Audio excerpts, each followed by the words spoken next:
naisipan ko magpahinga at panandali ang tumakas, kumonekta sa kalikasan, isa talaga ang Tanay sa pinupuntahan ko.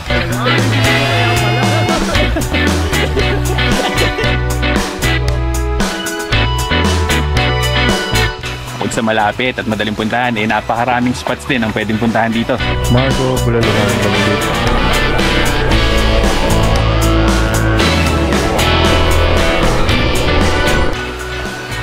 Kaya sa araw na ito, samahan nyo akong bisitahin ang isa sa mga sumisikat na spot dito sa Tanay Rizal.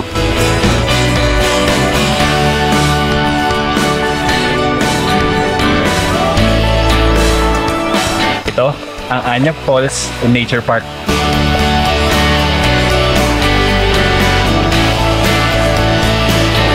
Lamig! Lamig!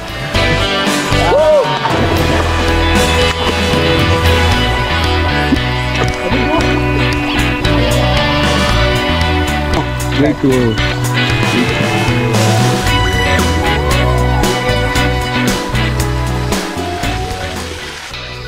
So since dito nga ito sa Tanay, hindi siya mahirap puntahan.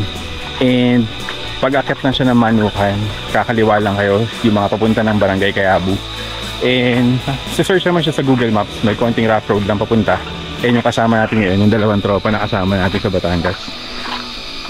So from Fritz at Cesar.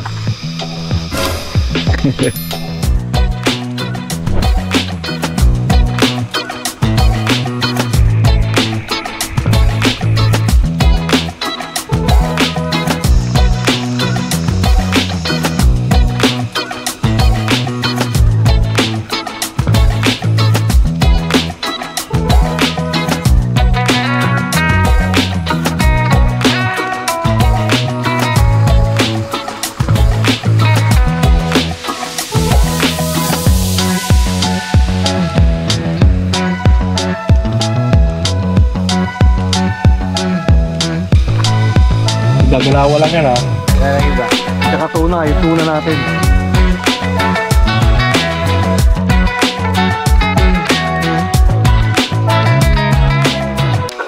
Nagbayad na kami ng 200 per head para sa entrance fee. Then 350 dahil lumatila kami ng tables and chairs. At sobrang solid dito kasi kami lang yung tao since it's a weekday. For the prices, ilalagay ko na dito yung Facebook page nila para kontakin nyo sila directly kung sakaling maisipan nyo or maibigan nyo pumunta rito. At least updated yung mga prices na makikita nyo.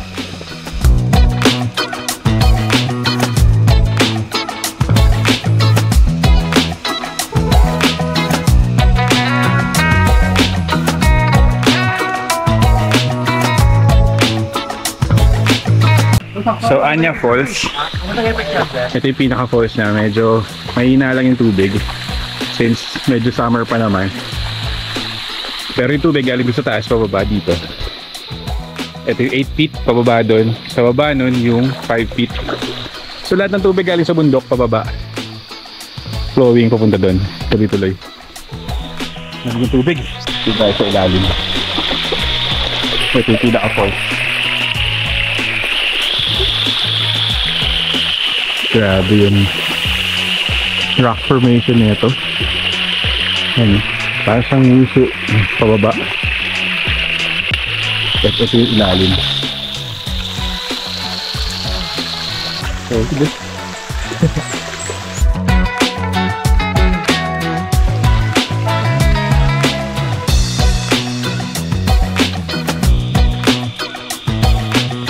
So, dito sa Anyac Falls, meron dalawang pools. Merong isang 5 feet dun sa baba, and this one is yung 8 feet na tinatawag.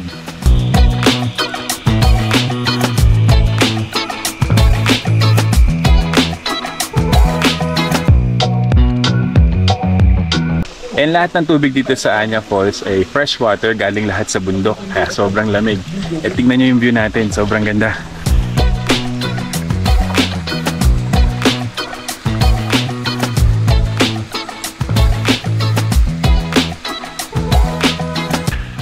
Ito yung 8 feet. Tingnan tao. Lalim ko. So ito yung 8 feet hanggang ulo ko.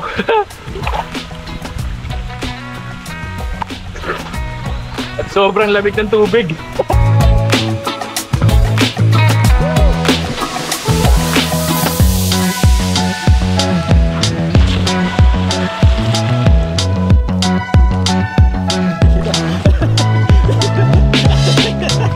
Tapos meron naman nilagay na hagdanan.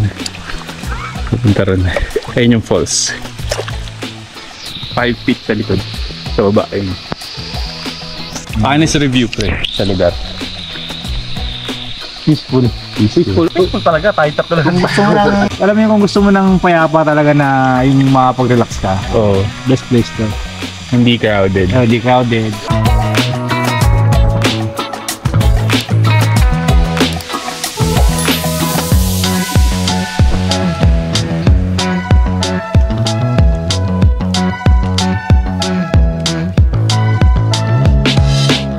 Pag pupunta pala kayo dito, mas maganda may dala na kayong lulutuin like mga pang lunch, bigas, at mga kung ano pa kasi wala na mabibilan dito sa loob since looban nga to.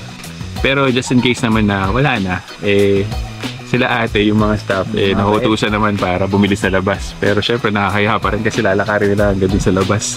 So for now, kakain muna kami. You know. Kain! Simpleng tanghalian. Gempoy, niluto kanina. May dala kaming tuna. Yung sinain natin bigas. So tara, sama. Samahan nyo kayong kumain.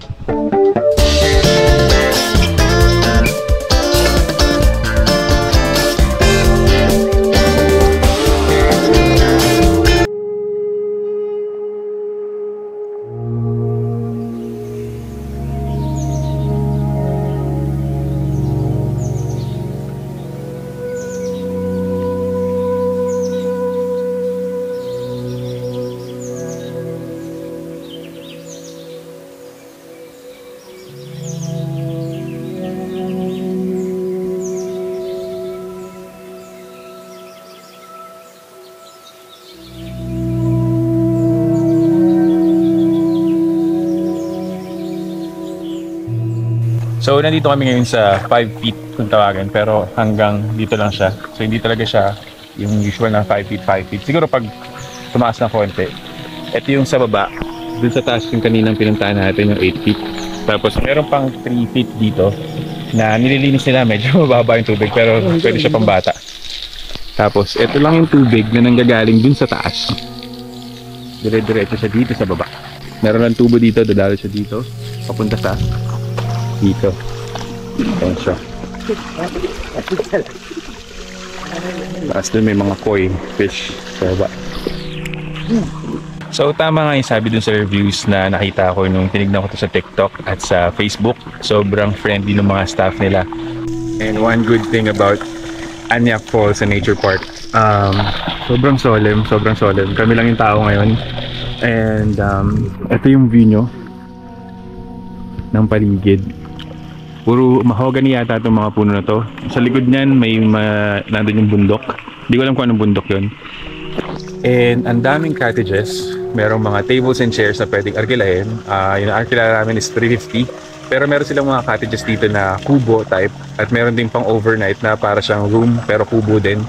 So enclosed, close talaga siya. And yeah, sobrang peaceful. Kaya kung naghahanap kayo ng pupuntahan dito sa Tanay, this is one of the place na masasuggest kung pwede nyong puntahan dahil sobrang solid. Ang lamig ng tubig, fresh water, and tulad ngayon mainit kaya talagang saktong-sakto yung lamig ng tubig, malinaw. You must visit this place. Sobrang solid. The staff nung lugar, sobrang mabait. Sila pa yung nag-offer ng mga things. Kung may kailangan pa kami bilhin or may kailangan pa kami sa mga gamit namin, sila na nag-offer para bumili. And sobrang mabait. Ang dali nilang kausap.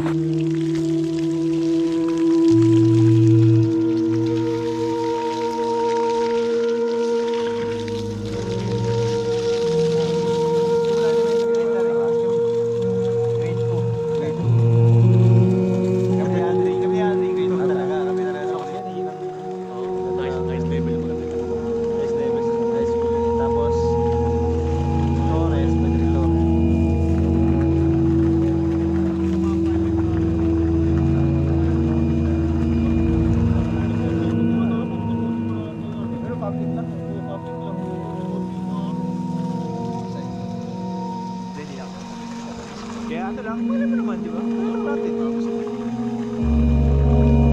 Kasama ako sa mga wala niya. Si Bito yan. One thing na hinahanap natin sa isang place is a good CR. And here, hindi ka mangangamba kasi sobrang ayos ng CR nila.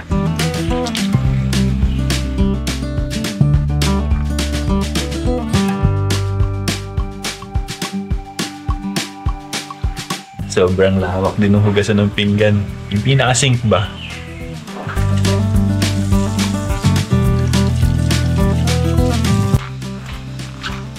Kaya ako naghahanap kayo ng place to unwind.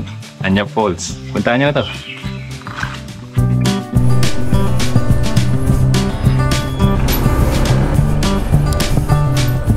So yun, nakapag-bihis na kami, no? And palabas na kami, pauwi na kami, pabalik na kami ng Manila. Pero dadaan muna kami ng isang coffee shop. Magkakape lang saglit. Just to give you an idea on paano yung papasok dito. Ganito yung itsura niya. Medyo rough road lang ng konti. And kaya naman ng motor. And kaya ng scooter. Just to give you what to expect para hindi kayo mabigla papasok dito. And itong rough road naman is roughly around 15 minutes. 10 to 15 minutes, mga ganun lang. Sobrang ikli lang talaga. Meron lang isang river crossing na maikli. So, dun lang yung banda sa bungad. Yun lang. Medyo madulas na ng konti, pero yun, doble ingat lang talaga. Yun, yeah. Grabe yung view dito. As in, looban talaga itong Anyap Falls. Looban talaga siya. Kaya, sobrang payapa. Kaming tatlo lang yung nandun at nasolo namin yung lugar. Kaya talaga namang naging solid tong short ride or itong day tour natin dito sa Tanay at sa unang beses natin nabisita na Anyap Falls. Basic details, pagpasok nyo, syempre merong entrance fee. Magbabayad na kayo ng entrance fee, and then yung mga cottages, yun lang yung mga babayaran nyo. Good thing about Anyap Falls, kasama na sa entrance fee yung wifi. Meron ding kuryente, solar powered sila. So makapag-charge kayo ng mga cellphones, gadgets, kahit pa paano. Pwede kayo mag-overnight. Merong mga kubo silang pinaparentahan for overnight. Tulad nga na sinabi ko kanina, sobrang babait ng staff. Tama yung sinabi sa comments nung nag-search ako ng lugar about this place. Sobrang babait ng staff. Wala akong masabi. So yun, kung dadaan kayo dito, ito yung river crossing niya, maikling-maikli. Pero nakita namin, pwede palang dumaan dun sa taas. Sa ginawa nilang bridge. So ito yung river niya, sobrang ikli lang naman. Kanina kala namin bawal dito, pero pwede naman pala kasi yung dalawang motor nakadaan. So yun, bubuedo lang ako. Yeah. Dito sa bridge pwede pala, ito yung river crossing niya sa baba. Pero gumawa na sila ng bridge dito sa taas. At pwede namang idaan yung motor. Hindi kami dito dumaan kanina. Yeah.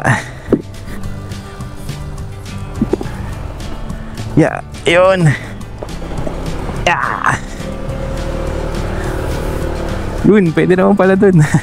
Doble ingat lang kayo. Tapos after ng bridge or ng river, eto na, kalsada na itong nasa bandang unahan. Yeah! Woo!